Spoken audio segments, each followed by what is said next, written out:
안녕하세요. 세상의 나그네 오목사입니다. 오늘은 계속해서 기독교의 확산, 하나님의 섭리적 예비에 대해서 말씀드리겠습니다. 지난 시간에 우리는 철학이 복음의 예비이며 기독교 진리의 헬라화가 고대 사상의 교차로였던 알렉산드리아에서 더 심했었다는 것을 봤습니다. 알렉산드리아는 동방과 서방의 교차로였습니다. 그리스의 지적인 센터가 아테네였다면 로마의 지적인 센터는 알렉산드리아였습니다. 이곳에서 유대교는 팔레스타인의 유대교와 달리 헬라 사상에 많은 영향을 받았습니다. 이 필로에게서 볼 수 있듯이 이미 이 지역에서 유대교를 헬라화시키려는 시도가 있었습니다. 구약 성경의 그리스어 번역본인 70인역도 헬라화된 유대교의 산물이었습니다.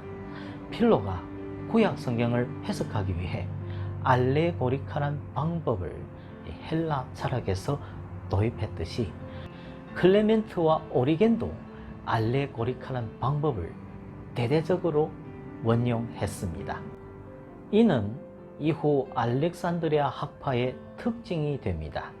성경 해석에 있어서 알레고리에 치중한 이유는 영지주의자들과 달리 성경을 잘라내어 버리지 않고 거기에서 유익을 얻기 위해서였습니다.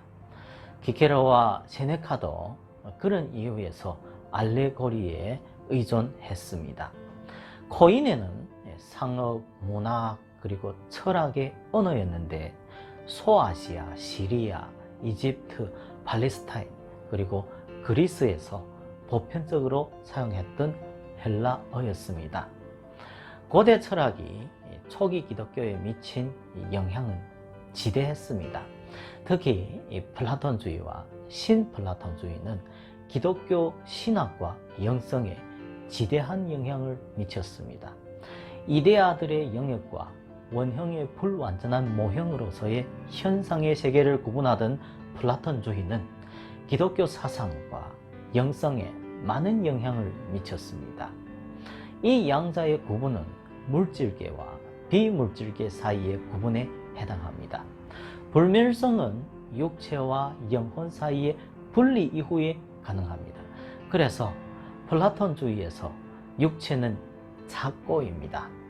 만약 궁극적인 실제가 원형적인 이데아라고 하면 어떻게 실제로부터 현상회로의 이전이 가능한가?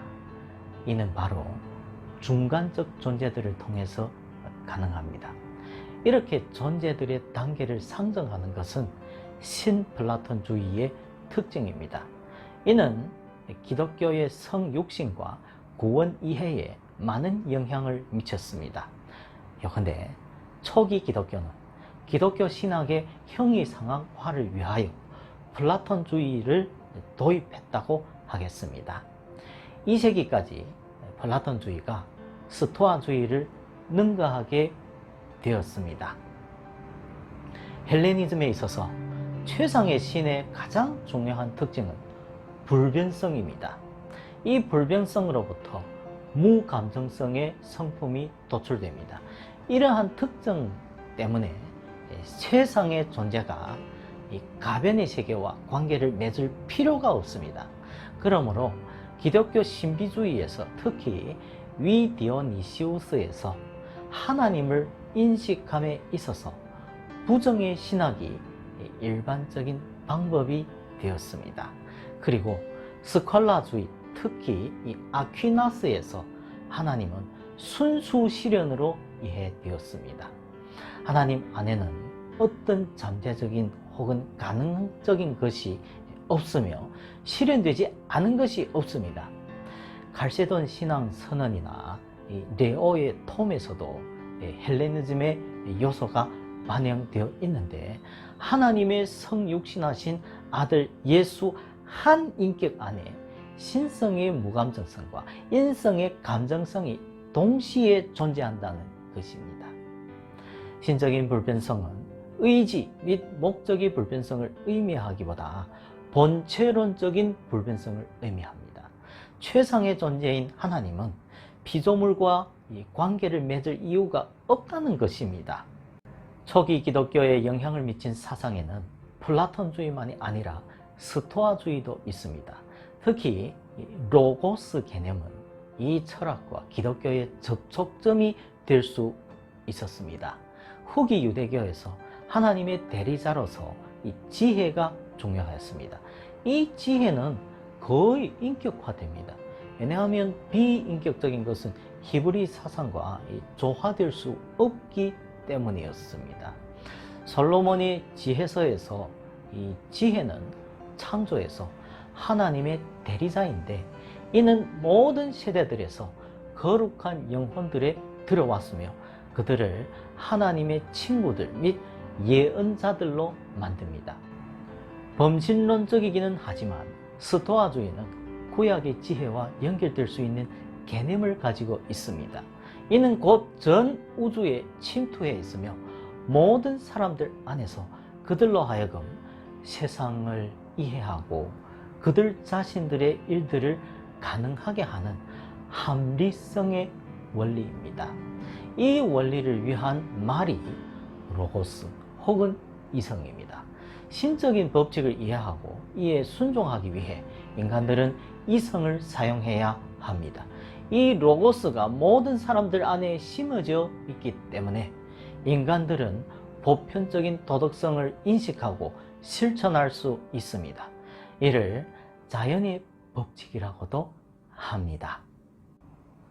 공평과 정의를 특징으로 하는 로마의 법사상은 바로 스토아주의의 로고스 사상에서 근거하고 있다고 할 수 있겠습니다. 로고스가 모든 이성적 존재들에 내재하고 있으므로 형제애와 세계 시민 정신이 요구됩니다. 플라톤주의와 달리 스토아주의에서는 진료만이 실제적입니다. 따라서 현생이 중요하며 결과적으로 윤리가 중요합니다. 이 철학의 윤리관은 양심과 의무를 특징으로 했습니다. 예컨대 기독교는 윤리 사상을 정립하기 위해 스토아주의를 원용했다고 하겠습니다. 산상수훈의 단순하고도 실천적인 윤리는 스토아주의의 영향으로 이제 체계화된 윤리 사상으로 발전하게 됩니다.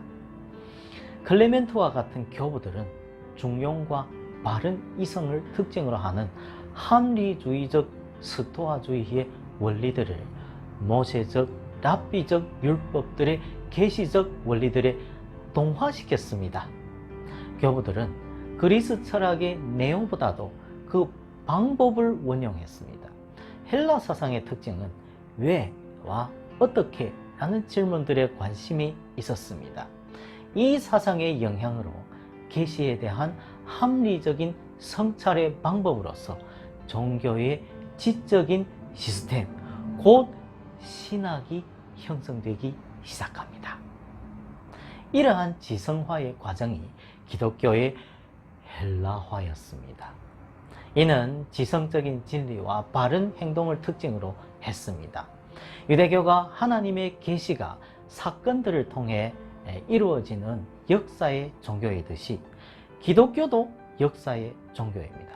그러므로 로고스의 성육신은 이의 논리적인 결론이었습니다. 이것이 또한 철학들과 기독교를 구분하는 경계선이 되었습니다. 플라톤주의나 스토안주의와 달리 아리스토텔레스의 철학 시스템은 전성기의 중세에 지대한 영향을 미쳤습니다.